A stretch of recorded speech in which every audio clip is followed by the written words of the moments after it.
नमस्कार दोस्तों, स्वागत है आपका हमारे चैनल में JAC NCERT Hindi learning with Rakesh में। आज के वीडियो में हम लोग देखेंगे क्लास 9th ज्योग्राफी भूगोल चैप्टर 4। चैप्टर का नाम है जलवायु। आप पिछले हमारे इस चैप्टर का पार्ट 5 तक कंप्लीट कर चुके होंगे। अगर आप नहीं देखे हैं तो हमारे सारे वीडियो देखिए, इसका प्लेलिस्ट बना हुआ है। आज हम लोग देखेंगे भाग यानी पार्ट नंबर 6, जो कि हम लोग देखेंगे मानसून का जो ज़्यादा जिस प्रकार से चला जाता है। तो हम लोग मानसून का आगमन देख चुके थे, अब मानसून का लौटना हम लोग इस वीडियो में देखेंगे पार्ट 6 में। उसके बाद एक पार्ट आ रहेगा, ये वीडियो कंप्लीट हो जाएगा, फिर हम लोग एमसीक्यू क्वेश्चन आंसर करेंगे और बहुत ही पूरे के पूरे चैप्टर से क्वेश्चन आंसर रहेगा। ट्रू फॉल्स एमसीक्यू तरह तरह के रहेंगे, फिलिट वगैरह भी रहेंगे और वन वर्ड आंसर भी रहेंगे और लॉन्ग आंसर। तो हमारे वीडियो पर आप पूरा का पूरा बने रहें। अगर आप क्लास 9 में पढ़ रहे हैं, जैक बोर्ड से संबंधित है, ये वीडियो आपके लिए बहुत इंपॉर्टेंट है। इसको हम लाइन बाय लाइन ईजी भाषा में, इसका जितना भी मैप है, कीवर्ड्स है, जो टफ वर्ड है, उसको आसान भाषा में, सरल भाषा में, line by line easy explanation करते हुए पढ़ेंगे। आप ज्योग्राफी के क्लास यानी कि चैप्टर 1, चैप्टर 2 और चैप्टर 3 नहीं देखे हैं तो आप ज़रूर देखें। ये हमारा चैप्टर नंबर 4 है और इसमें हम लोग लास्ट में पहुंच चुके हैं। तो चलिए हम लोग स्टार्ट करते हैं बिना किसी देर किए हुए। आप बने रहें हमारे वीडियो पर। तो आज हम लोग का जो वीडियो का जो पार्ट 6 है, उसमें जो हम लोग का आज का टॉपिक है वो मानसून की वापसी है। इसे परिवर्तनीय मौसम कहते हैं। तो ये जरूर याद रखें, इस डायरेक्टली आपके बोर्ड एग्जाम में या फाइनल एग्जाम में एमसीक्यू में पूछा जा सकता है कि मानसून की वापसी को क्या कहते हैं। तो परिवर्तनीय मौसम कहते हैं। ये अक्टूबर नवंबर के दौरान दक्षिण की तरफ सूर्य के आभासी गति के कारण मानसून गर्द या निम्न दाब वाला क्षेत्र बनाता है। तो सिंपल आप याद रखिए, ये मंथ अक्टूबर नवंबर में मानसून जो है से लौटने लगता है। यही लौटते हुए मानसून को परिवर्तनीय मौसम कहा जाता है और ये मंथ हमारा अक्टूबर नवंबर में। लेकिन मानसून आया क्या था? तो मानसून का आगमन जो हुआ था वो जून के मिड में हुआ था, यानी कि जून से जुलाई में पूरे का पूरा अच्छे से मानसून इंटर कर गया पूरे भारत में और मिड जून तक झारखंड में भी आ जाता है। मिड जून मतलब कि 15 जून के आसपास। जून जुलाई अगस्त तक रहा और अक्टूबर नवंबर में ये तैयारी करता है मानसून के जाने का। तो मानसून का वापसी यानी कि मानसून का लौटना, जिसे हम परिवर्तनीय मौसम कहते हैं, ये अक्टूबर नवंबर में पूरा कम्प्लीटली हो जाता है। ये विंटर सीजन स्टार्ट हो जाता है यानी सर्दी का मौसम, और ये हमारा जो रेनी सीजन था वो समाप्त हो जाएगा। और ये दक्षिण की तरफ सूर्य, दक्षिण की तरफ क्या होता है? तो जो सूर्य है, सूर्य मतलब सन जो है, ये सोलर सिस्टम का पार्ट है, सेंट्रल में रहता है। इसके बारे में आप ये भी जान सकते हैं कि हमारा आवर सोलर सिस्टम का ये अट्रैक्शन किया हुआ सारे प्लेनेट को अपने एक रास्ते पे ऑर्बिटल पे बांध के रखा हुआ है। इसका खुद का ग्रेविटेशनल फोर्स होता है।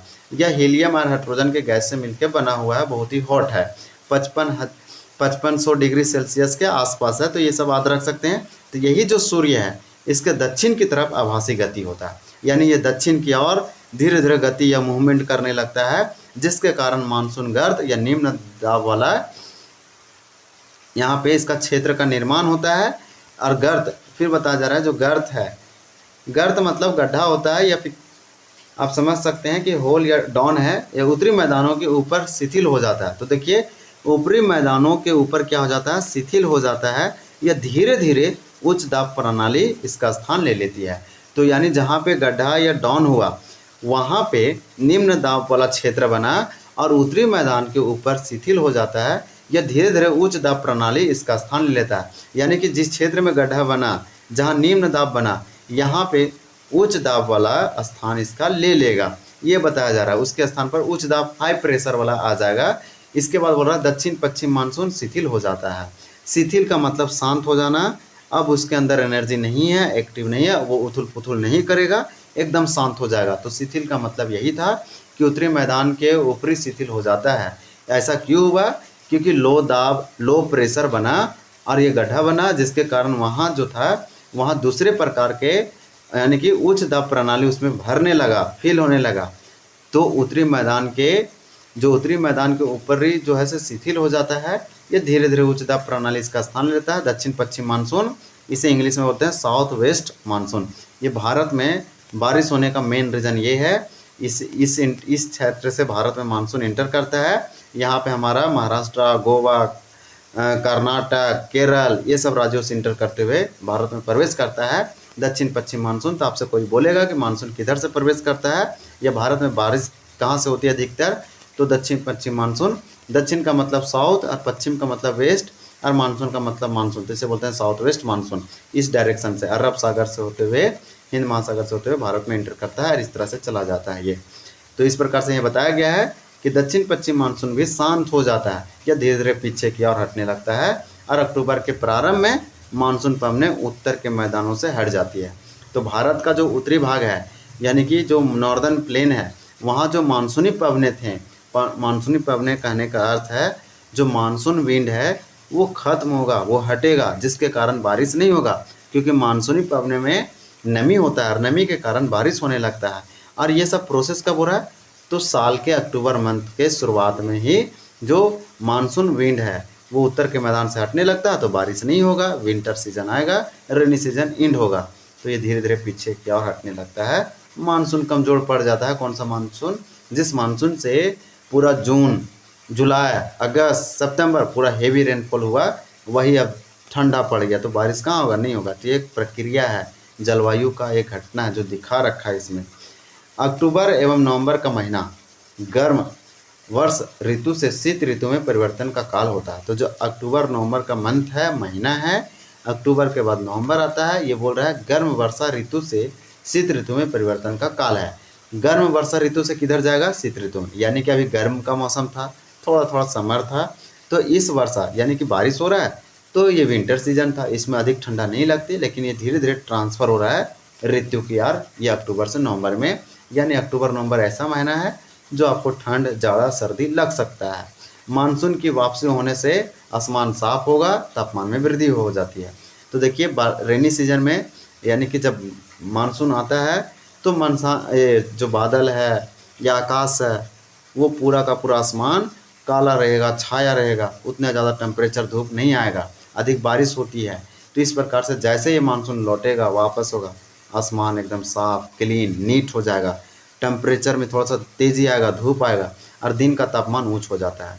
तो अभी के समय में ठंडे के दिनों में जो तापमान है वो अधिक रहता है, जबकि रातें ठंडी और सुहानी होती। तो रात बहुत ज़्यादा कोल्ड है और सुहानी है। सभी स्थल अभी भी आर्द्र होते हैं। तो देखिए स्थल आर्द्र कहने का मतलब ह्यूमिडिटी, यानी प्लेस जो है वो अभी उसमें नमी है, ऐसा बताया जा रहा है।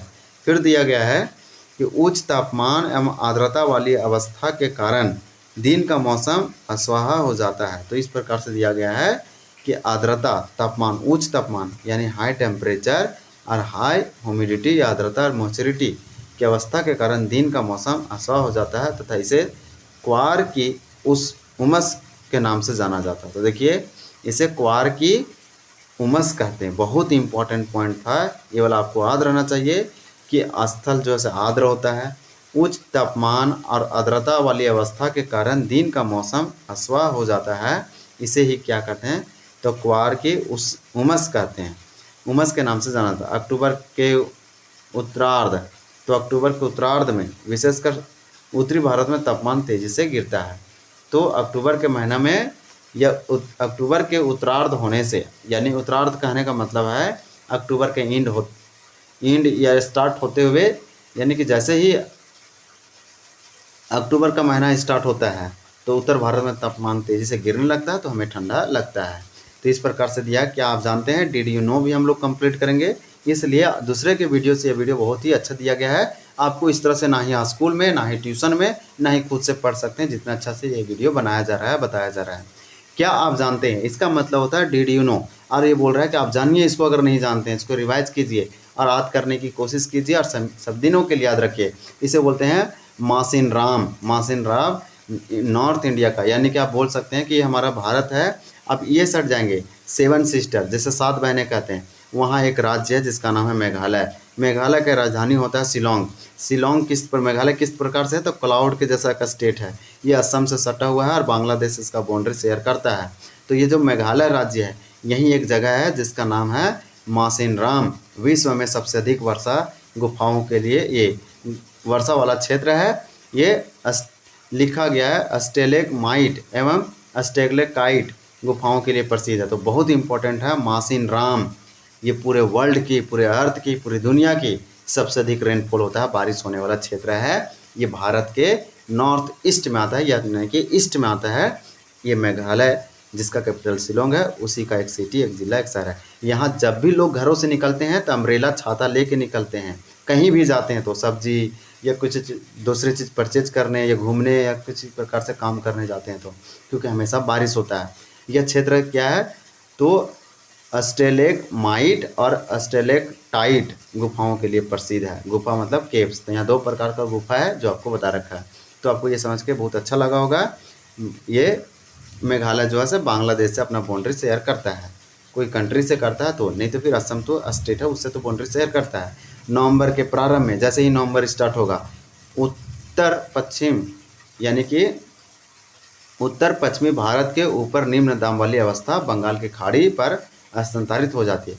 जो उत्तर पश्चिम भारत है, उत्तर पश्चिम भारत में कौन कौन से राज्य आते हैं तो राजस्थान, थोड़ा सा गुजरात, पंजाब, ये सब उत्तर पश्चिम राज्य हैं। मेनली राजस्थान है, वो वहाँ निम्न दाब बनता है, यानी राजस्थान वाले एरिया में लो प्रेशर बनता है और इस बनने वाली अवस्था को बंगाल की खाड़ी पर हस्तांतरित कर देता है। तो यही लो प्रेशर कहाँ चला जाता है तो बंगाल की खाड़ी में। बंगाल की खाड़ी को BOB बोलते हैं, यानी बे ऑफ बंगाल। इसी में हमारा अंडमान निकोबार द्वीप समूह अवस्थित है। इसी खाड़ी में ये भारत के ईस्ट साइड है, यानी पूरब साइड है। हम लोग इस पॉइंट में ये भी जानेंगे कि इसका कैपिटल जो अंडमान निकोबार है उसका सरकार चेंज कर दिया, इसका नाम चेंज कर दिया गया श्री विजयपुरम। पहले पोर्ट ब्लेयर था। ये भारत का एक यूटी है। भारत में टोटल 8 यूटी है। यूटी का मतलब होता है केंद्र शासित प्रदेश, 8 यूटी। और भारत में टोटल 28 स्टेट है, राज्य हैं। तो कुछ अगर आपको समझ में नहीं आता कमेंट करके बता सकते हैं। यह हस्तांतरण का इस वर्ड का मतलब होता है ट्रांसफ़र करना, यानी कि एक चीज़ से दूसरी चीज़ में बदलना या फिर ट्रांसफॉर्म हो जाना, उसे ही क्या कहते हैं स्थानांतरण कहते हैं। स्थानांतरण। चक्रवाती निम्न, देखिए यह हस्तांतरण चक्रवाती लो प्रेशर, दैट मीन्स निम्न, चक्रवाती का मतलब साइक्लोन, निम्न दाब से संबंधित होता है जो कि अंडमान सागर के ऊपर उत्पन्न होता है। तो अंडमान सागर को उत्पन्न होता है। ये चक्रवात सामान्यतः भारत के पूर्वी तट को पार करते हैं। तो देखिए भारत के पूर्वी तट, आप जानते हैं भारत के पूर्वी तट कौन सा है तो ये वाला क्षेत्र पूर्वी तट है। इसी यही ईस्ट में BOB है, यानी बंगाल की खाड़ी है। ये पश्चिमी तट है। तट का मतलब कोस्टल एरिया होता है। कोस्टल एरिया मतलब ऐसा जहाँ ज़मीन पानी से मिलता है, तो ये ज़मीन है। ये सागर समुद्र से सटा हुआ है, इसलिए कोस्टल तटीय इलाका कहते हैं। और ये याद रखेंगे कि ये वेस्टर्न घाट है, ये ईस्टर्न घाट है, यानी पश्चिमी घाट, पूर्वी घाट। तो ये आपको समझ में आ रहा होगा। तो इस प्रकार से दिया गया है कि भारत के पूर्वी तट को पार करते हैं जब जिनके कारण व्यापक और भारी वर्षा होती है। तो देखिए इसी के कारण क्या हो रहा है, पूर्वी तट पर बहुत ज़्यादा बारिश हो रहा है। और यही रीज़न है कि तमिलनाडु में बारिश होता है अक्टूबर नवंबर के मंथ में, जिनके कारण व्यापक भारी। तो फिर बोल रहा है ये उष्णकटिबंधीय चक्रवात प्रायः विनाशकारी होते हैं। तो देखिए ये उष्णकटिबंधीय चक्रवात है। किस प्रकार का चक्रवात है, किस प्रकार का साइक्लोन है, उष्णकटिबंधीय चक्रवात या साइक्लोन जो बहुत भारी या बहुत बड़ा विनाशकारी या डिस्ट्रक्शन है। गोदावरी, कृष्णा, कावेरी आपको बता देते हैं, ये सब दक्षिण भारत की नदियां हैं। इसे दक्षिण भारत की, देखिए यहाँ पे जो नदी निकला उड़ीसा होते हुए, छत्तीसगढ़ से निकला, उड़ीसा होते हुए बंगाल की खाड़ी में गिर गया और यहाँ डेल्टा का निर्माण किया, यानी कि नदी सागर में मिलने से पहले कई धाराओं में बट गया। तो ये महानदी था। इसी प्रकार से गोदावरी है जो महाराष्ट्र के त्र्यंबकेश्वर पहाड़ से निकलता है, ये भी डेल्टा का निर्माण करता है, बंगाल की खाड़ी में गिरता है। उसी प्रकार से कृष्णा और कावेरी ये भी डेल्टा का निर्माण करते हैं और बंगाल की खाड़ी में चारों के चारों नदी गिरते हैं। ये दक्षिण भारत की नदी है और बहुत बड़ी नदी है। तो इस प्रकार से दिया गया है गोदावरी, कृष्णा। गोदावरी को दक्षिण भारत का गंगा कहते हैं, बहुत बड़ी नदी है दक्षिण भारत की गोदावरी। फिर दूसरा सबसे बड़ी कावेरी है, ये कृष्णा है, उसके बाद कावेरी थर्ड में है। तो कृष्णा कावेरी नदियों के संघन आबादी, ये बोल रहा है यहाँ बहुत ज़्यादा घना आबादी है। आप जानते हैं दुनिया में सबसे अधिक आबादी वहीं पे पाए जाएंगे जहाँ बेसिन या नदी या द्रोणी क्षेत्र है, क्योंकि वहाँ की जो सॉइल है यानी मिट्टी है बहुत ज़्यादा उर्वरता फर्टाइल रहेगा। वह प्लेन एरिया है। लोग तो पहाड़ी क्षेत्र में नहीं न रहेंगे, बहुत कम रहेंगे। पहाड़ में कौन रहेगा, पर्वत जंगल में कौन रहेगा। तो प्लेन एरिया का अच्छा होता है हैबिटेबल के लिए, आवास के लिए, हैबिटेट के लिए। फिर बताया गया है ये डेल्टा प्रदेशों में अक्सर चक्रवात आते हैं। तो चक्रवात डेल्टा कहाँ होता है, गोदावरी, कृष्णा, कावेरी वाले डेल्टा प्रदेशों में, डेल्टा प्रदेश जहाँ डेल्टा का निर्माण होता है। डेल्टा का निर्माण यहाँ पे होता है पश्चिम बंगाल। आप पश्चिम बंगाल में डेल्टा का निर्माण कुछ बोल सकते हैं, और उसके बाद उड़ीसा में तो बहुत ज़्यादा डेल्टा का निर्माण, कर्नाटक और तमिलनाडु, आंध्र प्रदेश आप बोल सकते हैं। कर्नाटक नहीं बोलेंगे तो आंध्र प्रदेश और तमिलनाडु बोलेंगे, जिसके कारण बड़े पैमाने पर जान और माल की क्षति होता है, क्योंकि चक्रवात आया है डेल्टा प्रदेशों में, और ये बहुत ज़्यादा हिट किया आबादी को, तो इसका जान और माल का हानि होता है। कभी कभी ये चक्रवात उड़ीसा, पश्चिम बंगाल और बांग्लादेश के तटीय क्षेत्रों को भी पहुंच जाते हैं। तो ये जो साइक्लोन है ये घूमते घूमते उड़ीसा चला जाता है, पश्चिम बंगाल चला जाता है और बांग्लादेश एक देश है, भारत के साथ लगभग 4000 किलोमीटर ये बाउंड्री शेयर करता है, इससे ज़्यादा ही करता है। तो भारत का सबसे बड़ा स्थलीय देश कौन है पड़ोसी में? तो बांग्लादेश है। बांग्लादेश का कैपिटल ढाका होता है और बांग्लादेश का करेंसी टका होता है, पैसा। हम लोग का रुपया चलता है, यहाँ टका चलता है करेंसी। तो बांग्लादेश का शेख हसीना थी जो भाग गई थी देश छोड़ के, अभी मोहम्मद यूनुस यहाँ का प्रधानमंत्री है।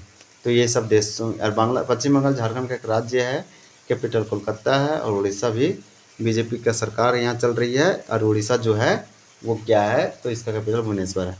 कोरोमंडल तट पर अधिकतर वर्षा इन्हीं चक्रवातों और अवदाबों के कारण होती है। तो कोरोमंडल तट को समझ लीजिए, यानी कि देखिए ये हमारा जो राज्य है वो तमिलनाडु है, तो तमिलनाडु वाला तट को कोरोमंडल तट कहते हैं। और यहाँ पे केरल है, केरल वाला तट को मालाबार तट कहते हैं, जबकि उड़ीसा वाला तट को उत्तरी सरकार तट कहते हैं। तो इस प्रकार से इसका डिवीज़न किया गया। इधर कोंकण तट कहते हैं। तो आपको समझ में आ रहा होगा या? तो इस प्रकार से ये टॉपिक हमारा एंड होता है। नेक्स्ट टॉपिक है वर्षा का वितरण, ये अलग पार्ट में देखेंगे, पार्ट नंबर 7 में। आपको यह वीडियो पार्ट नंबर 6 बहुत अच्छा लगा होगा तो हमारे चैनल को सब्सक्राइब करें, बेल आइकन दबाएं ताकि नोटिफिकेशन सबसे पहले आप तक पहुंच सके। और कमेंट करें, कमेंट में अपना सुझाव भी दें, और वीडियो कैसा लगा ये आप कमेंट करके ज़रूर बताएं। और आपको कौन सा वीडियो, कौन सा चैप्टर का या कौन सा सब्जेक्ट का कौन सा चैप्टर चाहिए वीडियो, आप बता सकते हैं। आपको मैथ पढ़ना है, साइंस पढ़ना है, SST पढ़ना है, हम लोग चालू करेंगे जैसे हमारा ज्योग्राफी कंप्लीट होगा वैसे। तो इस प्रकार से हम लोग कंप्लीट करते जाएंगे। तो किसी किसी में आपका अधिक नॉलेज रहेगा तो आपको बहुत ही अच्छा हेल्प होगा, आगे चल के बहुत बेनिफिट होने वाला है। तो ये वीडियो हमारा एंड होता है। ये क्लास 9 ज्योग्राफी, ये न्यू प्रिंट है बुक जो NCERT के द्वारा रिलीज किया गया 2024-25। तो JCERT में भी ये पूछा जाएगा। तो यह अगर वीडियो आपको अच्छा लगा तो दोस्तों के साथ शेयर करें, लाइक करें, कमेंट करें। Thank you for watching this video. जय हिंद, धन्यवाद।